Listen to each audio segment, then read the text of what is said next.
গণহত্যায় জড়িতদের সর্বোচ্চ সাজা নিশ্চিত করতে হবে।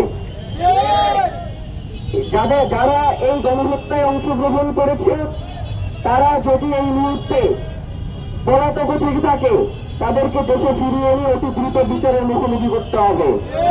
দফা 2, আপনারা জানেন যে আমরা গত 15 দিন ধরে ইনকিলাব মঞ্চ থেকে একটা ডকুমেন্টারি করেছি। শাপলার বিভিন্ন আহত, নিখোঁজ এবং শহীদ পরিবারগুলোর কাছ থেকে আমরা তাদের সাক্ষাৎকার নিয়েছি।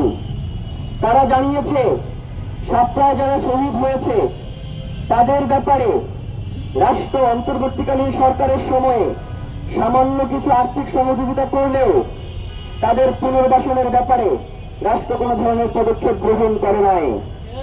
এমনকি আহতদের ব্যাপারে রাষ্ট্র এইটুকু পদক্ষেপ গ্রহণ করে নাই। মানে ব্যাপারটা এমন যে আহত হয়েছে তাতে আমার কি। তা আমরা অতি দ্রুত দাবি জানাই, সরকারি খরচে আহতদের চিকিৎসার ব্যবস্থা করতে হবে। আপনাদেরকে একটা আশ্চর্যের কথা জানাই, আমরা সেন্টারে একজনের সাক্ষাৎকার নিচ্ছিলাম, ওই সময়ে তার পায়ের ভিতরে যে রড ঢুকানো হয়েছিল অর্থাৎ আজ পর্যন্ত তার সেই পায়ের ভিতর থেকে রড বের করা হয় নাই। এই রাষ্ট্রের জন্য দীর্ঘ 17 বছর ফ্যাসিবাদী কাঠামো থেকে উত্তরণের পরে আজও যদি আমরা তাদের পাশে দাঁড়াতে না পারি সেটা আমাদের জন্য অত্যন্ত লজ্জা। আমাদের দফা 3, শহীদ ও আহত পরিবারকে পুনর্বাসন করতে হবে। আপনারা জানেন এই শাপলার মধ্যে অনেকেই ছিল। একজনের সাক্ষাৎকার আমরা নিয়েছি, তখন সে ক্লাস 6-এ পড়তো, এতিমখানায় থাকতো, তার একটা পা কেটে ফেলতে হয়েছে। এই মানুষটার পুনর্বাসন যদি এই রাষ্ট্র না করে এই মানুষটা কোথায় যাবে আপনারা বলেন? সুতরাং শহীদ ও আহত পরিবারকে অতি দ্রুত পুনর্বাসনের ব্যবস্থা করতে হবে। শহীদ ও আহত পরিবারের সন্তানদের জন্য শিক্ষা ভাতার ব্যবস্থা করতে হবে। শাপলা গণহত্যার ইতিহাস পাঠ্য বইয়ে যুক্ত করতে হবে।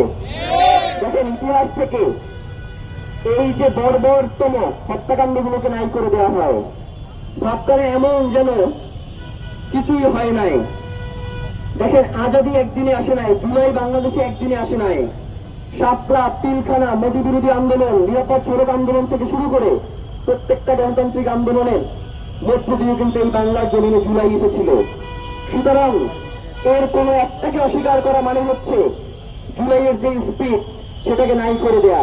সুতরাং আমরা দাবি জানাই, শাপলা অন্যান্য গণহত্যার ইতিহাসের পাশাপাশি পাঠ্য বইয়ে শাপলা গণহত্যার ইতিহাস যুক্ত করতে হবে। আপনারা জানেন যে বাংলাদেশে মুক্তিযুদ্ধ বিষয়ে একটি মন্ত্রণালয় রয়েছে। জুলাই গণ অভ্যুত্থান অধিদপ্তরের মতো মুক্তিযুদ্ধ বিষয়ক মন্ত্রণালয়ের অধীনে শাপলা আন্দোলন অধিদপ্তর গঠন করতে হবে। এই কার্যক্রমগুলো এই নির্বাচিত সরকারকেই করতে হবে। এখন জিজ্ঞেস করেন কেন? অন্তর্বর্তীকালীন সরকার যখন ক্ষমতায় ছিল প্রতিনিয়ত তাকে এমন ভাবে প্রেশার ক্রিয়েট করা হয়েছে যে তুমি তো নির্বাচিত না, তুমি এইগুলোর বিচার করবা কিভাবে?